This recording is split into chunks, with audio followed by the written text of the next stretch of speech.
साथियों, आज आईएमडी के 150 वर्ष पर मैं मौसम विज्ञान को लेकर भारत के हजारों वर्षों के अनुभव, उसकी विशेषज्ञता की भी चर्चा करूंगा। विशेष तौर पर, और मैं ये साफ करूंगा कि 150 साल ये स्ट्रक्चरल व्यवस्था के हुए हैं, लेकिन उसके पहले भी हमारे पास ज्ञान भी था और इसकी परंपरा भी थी। विशेष तौर पर हमारे जो अंतर्राष्ट्रीय अतिथि हैं, उन्हें इस बारे में जानना बहुत दिलचस्प रहेगा। आप जानते हैं, ह्यूमन इवोल्यूशन में हम जिन फैक्टर्स का सबसे ज्यादा प्रभाव देखते हैं, उनमें से मौसम भी एक प्राइमरी फैक्टर है। दुनिया के हर भूभाग में इंसानों ने मौसम और वातावरण को जानने समझने की लगातार कोशिश की है। इस दिशा में भारत एक ऐसा देश है जहां हजारों वर्ष पूर्व भी मौसम विज्ञान के क्षेत्र में व्यवस्थित स्टडी और रिसर्च हुई। हमारे यहां पारंपरिक ज्ञान को लिपिबद्ध किया गया, रिफाइन किया गया।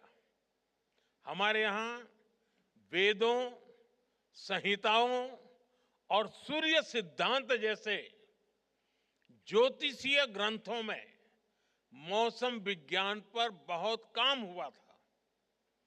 तमिलनाडु के संगम साहित्य और उत्तर में गाग भड्री के लोक साहित्य में भी बहुत सी जानकारी उपलब्ध है। और ये मौसम विज्ञान केवल एक सेपरेट ब्रांच नहीं थी, इनमें एस्ट्रोनॉमिकल कैलकुलेशंस भी थी, क्लाइमेट स्टडीज भी थी, एनिमल बिहेवियर भी था और सामाजिक अनुभव भी थे। हमारे यहां प्लेनेटरी पोजीशन पर जितना गणितीय काम, मैथमेटिकल वर्क हुआ, वो पूरी दुनिया जानती है। हमारे ऋषियों ने ग्रहों की स्थितियों को समझा।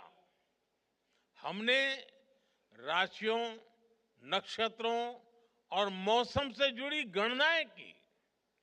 कृषि पराशर ऋषि और बृहद संहिता जैसे ग्रंथों में बादलों के निर्माण और उनके प्रकार तक उस पर गहरा अध्ययन मिलता है। कृषि पराशर में कहा गया है, अतिवातम च निर्वातम, अति उष्णम चाति शीतलम, अत्यभ्रंच निर्भ्रंच षड्विधम मेघ लक्षणम। अर्थात हायर और लोअर एटमॉस्फेरिक प्रेशर, हायर और लोअर टेम्परेचर, इनसे बादलों के लक्षण और वर्षा प्रभावित होती है। आप कल्पना कर सकते हैं, सैकड़ों हजारों वर्ष पूर्व बिना आधुनिक मशीनरी के उन ऋषियों ने, उन विद्वानों ने कितना शोध किया होगा। कुछ वर्ष पहले मैंने इसी विषय से जुड़ी एक किताब, pre modern Kutchi navigation techniques and voyages, ये किताब लॉन्च की थी। ये किताब गुजरात के नाविकों के समुद्र और मौसम से जुड़े कई 100 साल पुराने ज्ञान की ट्रांसक्रिप्ट है। इस तरह के ज्ञान की एक बहुत समृद्ध विरासत हमारे आदिवासी समाज के पास भी है। इसके पीछे नेचर की समझ और एनिमल बिहेवियर का बहुत बारीक अध्ययन शामिल है। मुझे याद है, बहुत करीब 50 साल से भी ज्यादा समय हो गया होगा, मैं कुछ सिमर गिर फॉरेस्ट में समय बिताने गया था।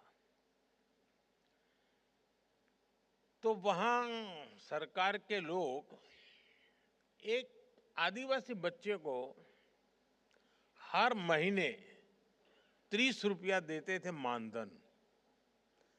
तो मैंने पूछा, ये क्या है, इस बच्चे को क्यों ये पैसा दिया जाता? बोले, इस बच्चे में एक विशिष्ट प्रकार का सामर्थ्य है। अगर जंगल में दूर दूर भी कहीं आग लगी हो तो प्रारंभ में इसको पता चलता है कहीं आग लगी है। उसमें वो सेंसेशन था और वो तुरंत सिस्टम को बताता था, और इसलिए उसको हम 30 रुपया देते थे।